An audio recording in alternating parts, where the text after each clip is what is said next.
rocking. Best friends with Cooper, Sephiroth, and Dr. Wily. Always smiley, but my thoughts is red just like my eyes be on.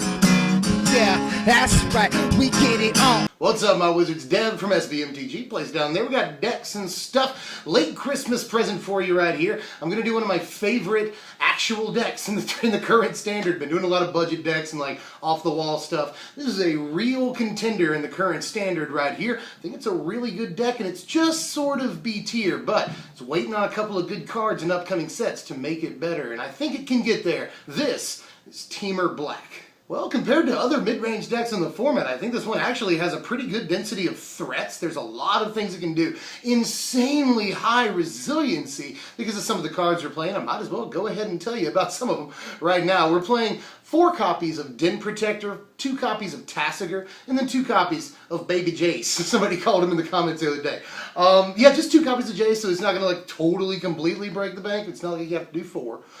But these are all the most resilient cards in the format. The 4 copies of Den Pro and the Tasigur even will help you recycle threats. That's awesome. Not to mention spells and stuff, which you're not playing a ton of, which means Jace isn't as important. That's why he's only a 2 of, but still draws you cards in the early game, helps you delve. That's not bad. You can get any card that you discard, loot with him, back later on in the game with Den Protector or Tasigur. That's a cool interaction right there. And when he flips, he's defensive. That's cool. And you can recast things like Dispel or Fiery Impulse or Kolaghan's Command. The spells, we're not playing many spells, but the spells we are playing are awesome to recast. Just some of the most resilient cards in the entire format. These 3 cards right here. Makes us be, just get stuff back, play it again. That's the whole philosophy. We go very, very long in this deck, although we do have some really good early plays, especially our third turn. Our third turn pops off, but I'll tell you about that a little bit later.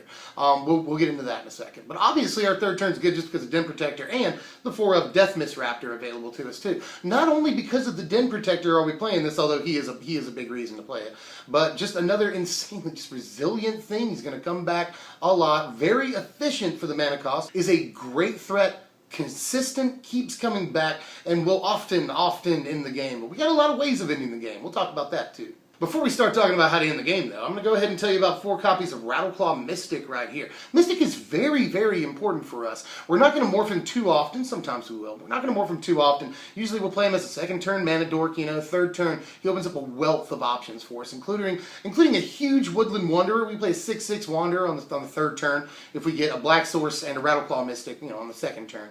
We can play a Tasigur if we get either a Fiery Impulse on the first turn, or if we get like a couple of fetch lands, some mixture of those. Then we can play a third turn Tasigur with a Rattleclaw Mystic. That's cool too. He allows us to play creatures on curve and then protect them with Dispel. That's pretty cool. Fixes mana because we've not only got Woodland Wanderer in the deck, we've also got some Confluence cards in the sideboard. We'll get to that later. But yeah, just Rattleclaw Mystic, very, very important. And yeah, he's a little fragile, but the games you can get him to work. And if he does die, he usually absorbs a removal spell, which is just fine by us too. I just mentioned a second ago, we're playing a 4 of Woodland Wanderer, and some Temur Black decks will play 3 of Woodland Wanderer, sometimes adding a Tasigur or a Kolaghan's Command, but this is pretty much exactly the deck you'll see, minus 1 or 2 things. The deck does not play Savage Knuckleblade. I found that a little surprising. There's no list of Temur Black anymore, at least, plays Savage Knuckleblade. We have all these amazing third turn plays, and Knuckleblade just doesn't, for whatever reason, fit in, I guess. I'm not entirely sure why they don't do it either. We've just got, I think that they've decided Woodland Wanderer a better card for whatever reason, and there's good reasons for that. On the third turn, we could either have a 4/4 Knuckleblade with some abilities, or we could have a 6/6 Wanderer with some abilities. And just the 6/6 really outclasses everything on the third or fourth turn even in the format. Woodland Wanderer has been a great card. I played it in Temur Wanderer Thief. It's like Temur White Wanderer Thief. There's a lot of stuff going on with that deck, and I loved it there. It paired with Rattleclaw Mystic very well in that deck, and same thing goes here. Just insanely efficient card, especially when you play on the third turn. It's just an amazing threat, and we've got a lot of different ways of recycling it, getting it back if they hit it with removal. So just, yes, super solid. And to finish off the 22 creatures in the deck, 2 copies of Nissa Vastwood Seer. Just insane, right? Not usually going to be playing her on the third turn, but she can be. Some amount of mana fixing on the third turn. The big story here is when you flip her. She provides card advantage. That's great in this deck. We've got a few different ways of generating card advantage with the deck. Tell you about this too, does not play Dig Through Time. Sometimes you'll see a 1 of Treasure Cruise and sideboards, but not even that often, The deck doesn't play any just straight up card draw spells in the deck, but it does play a couple couple of Planeswalker that draws you cards, a couple of Planeswalker that effectively draw you cards.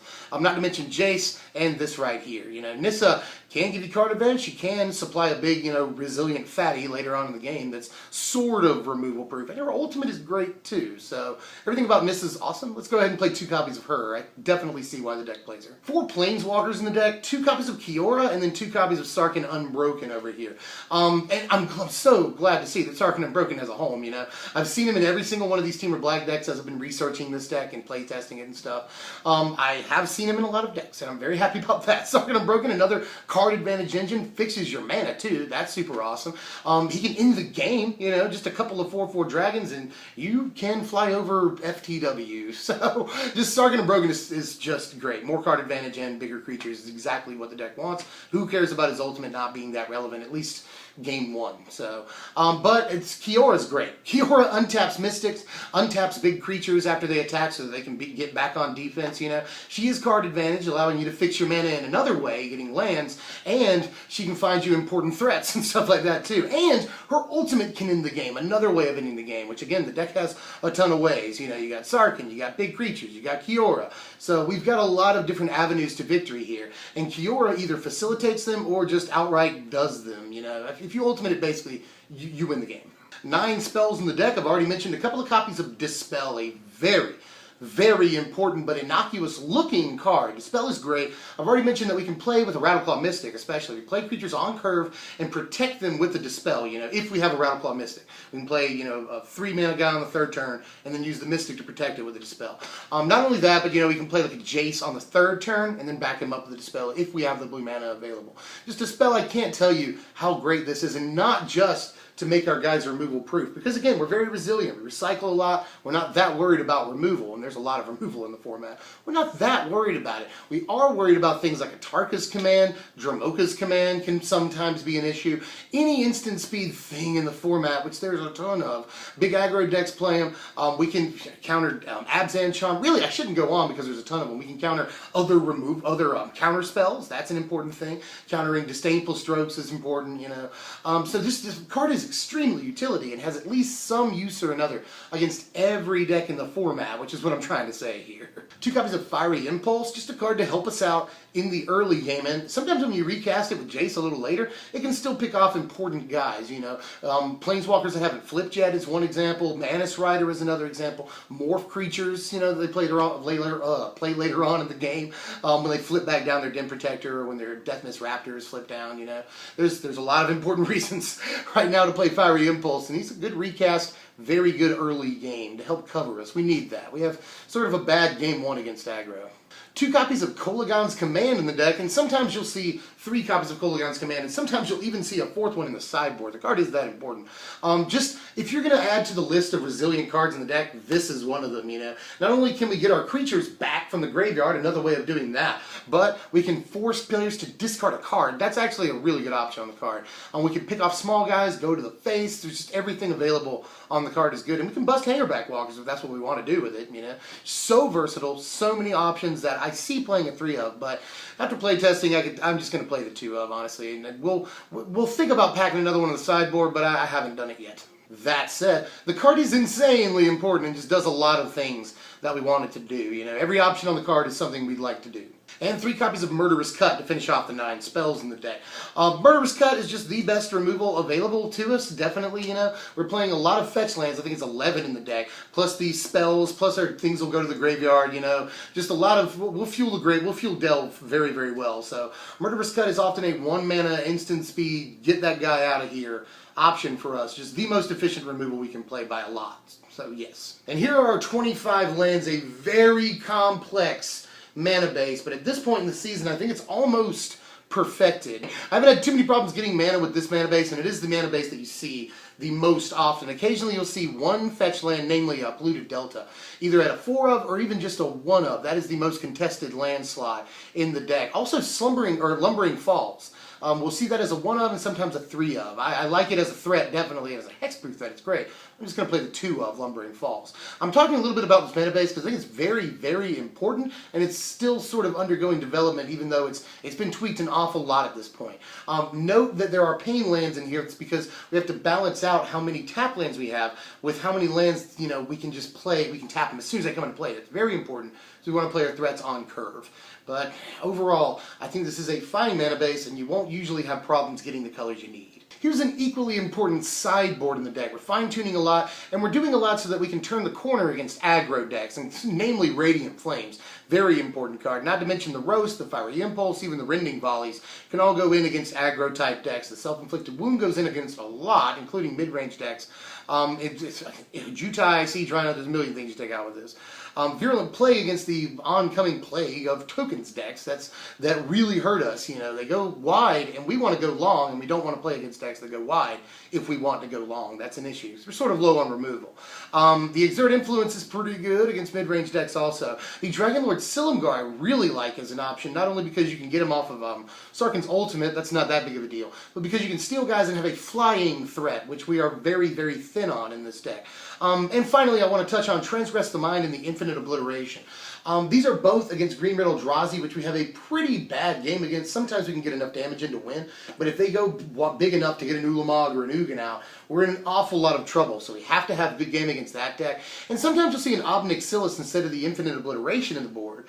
I totally understand that. Another threat and helps you go a little bit longer against, especially Control if you can resolve it.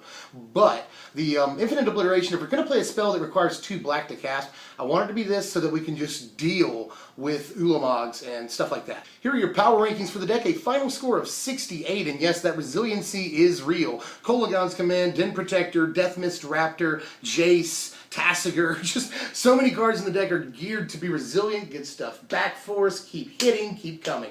So if you want a deck like that, this is really good. Fantastic in the long game. Once we get into the mid-range turns, we really outclass a lot of turtley mid-range decks. If we can deal with their Siege Rhinos, if we can deal with their Soulfire Grandmaster piddling and stuff like that, then we can definitely take over the game with our just wide variety of threats. We had a pretty good game against most of the decks in the field, especially other mid-range decks, which are probably the most important decks in the format. Well, that's all I got for now. What am I doing next time? Well, I'm thinking about doing mono blue aggro. I did do a mono blue tempo deck a couple of months ago, and I think that deck is actually really, really good. My buddies won an F&M with that, so I think that deck is more than fine. But I will try mono blue aggro, and other people like Shore Crash, Elemental, and stuff. So I'll give it a shot. I'll be there for you. And any other suggestions that you have, more than willing to take. We're really rounding into spoiler season, so watch out for that. We're going to be up around the clock doing videos on new spoilers. So sub if you're new, or if you'd like to see all that content. If you just haven't yet, you alert the channel. Like, hit the thumbs up. That's really awesome. I know we're in this part of the video where everybody clicks away. Don't click away. Just watch it. We're right there, right? We're at the very end, you guys. Let's stick in there together. I'm Dev from SBMTG. Thanks for watching, my wizards.